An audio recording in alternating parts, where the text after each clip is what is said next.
welcome back to the GM. It is your guy Boulanger. Up next on the GM, welcoming the Henry. Do me a quick favor, hit like, subscribe, and hit the notification bell so that you get updates when we upload new content. Let's talk about it. So listen, man, we understand that the Baltimore Ravens signed Derrick Henry on yesterday. Let me be super clear. We're not done. Okay, offensively and defensively, we cannot be done. But as of right now, let's just celebrate the Baltimore Ravens adding probably the most important addition offensively that the Ravens have made in the Lamar Jackson era.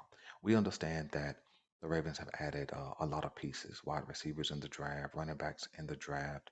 They brought in Mark Ingram in 2019, and you know, the Ravens have been successful, over the course of Lamar Jackson's career.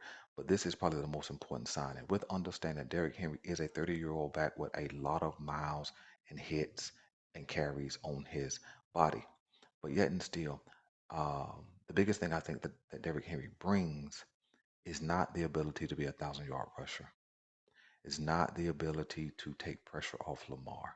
But I think the biggest thing that he brings is a presence, right? What do I mean by a presence? You see, a presence is not just when you're actively there. A presence is space you rent in the thinking of other people, even when you're not there. That's what Derrick Henry is going to bring to the Baltimore Ravens. When there is a game plan being put in place, when you're taking on the Baltimore Ravens, teams can not only say, oh, if we just stop Lamar, we got them. Now they got to wonder, how do we stop Lamar and the Henry? Yeah, that may seem kind of corny, but that's the nickname I'm giving him. So deal with it. And so when you think about a running back, the the caliber of Derrick, the fact of the matter is this: when you think about him in a Tennessee Titans uniform, he had the ability to just run them to the playoffs every year as long as he had adequate quarterback play and as long as he had wide receivers that were good enough to take some pressure off of a team stacking the box.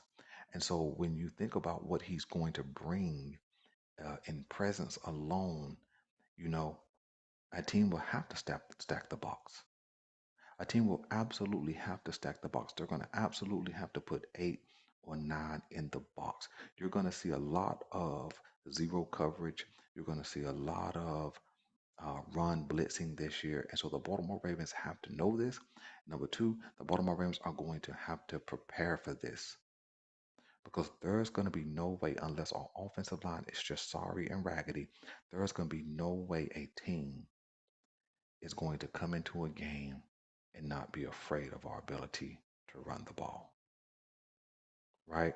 I think I think what we're going to need to see is Lamar get under center more, so that way we're not doing that less effective pistol formation fake.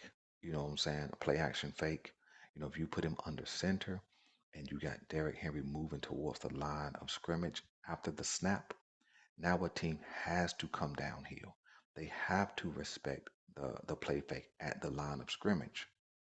And so, man, I'm just super excited, man, for what he's going to be able to do in a Baltimore Ravens uniform. There are some milestones I think he'll be able to eclipse, barring any kind of injury or unforeseen incidents.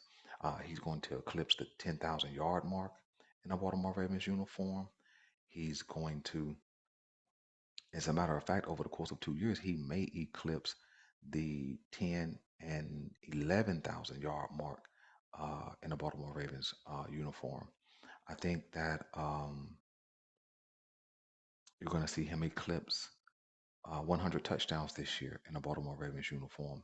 So, man, I'm super excited, man, about his ability, what he's going to bring, but most importantly, his presence. That's going to take a load of burden off of Lamar Jackson, right? What is a team going to do with a read option play, right? So if we can get the receiving tight end room clicking on Sundays, we should be a 30 point per game team and then have an ability to salt the game away. Now, let me say something very, very clearly. Just like I said earlier, he has a lot of carries on his body, which was one of the concerns, which is probably why, the younger backs went before him in free agency. But I would like to see 15 to 18 carries per game. That puts him at a 225 to 250 pace at season's end. Um, I think that keeps him fresh enough to be ready to roll in the playoffs. He had 280 carries last year. So I think with Lamar Jackson's ability, still got Justice Hill, Keaton Mitchell to get mixed in at some point, and then Derrick Henry, I think that our running back room will be really, really nice. And I still think the Baltimore Ravens grab a running back in the draft with the second pick in the fourth round or the first pick in the fifth round. I do believe that they should do that for sure because we're going to need one more depth piece. I don't see them bringing back J.K. Dobbins, although there has been some speculation that they could do that. But I think bringing back J.K. Dobbins with Derrick Henry present um, could create a little bit of confusion and a little bit of frustration again for J.K. Dobbins. So I think that they'll let him move on and find a new home. So listen, man, let me know what you guys think Derrick Henry's biggest attribute contribution to the Ravens will be. I'm your guy Boulanger. This is the GM.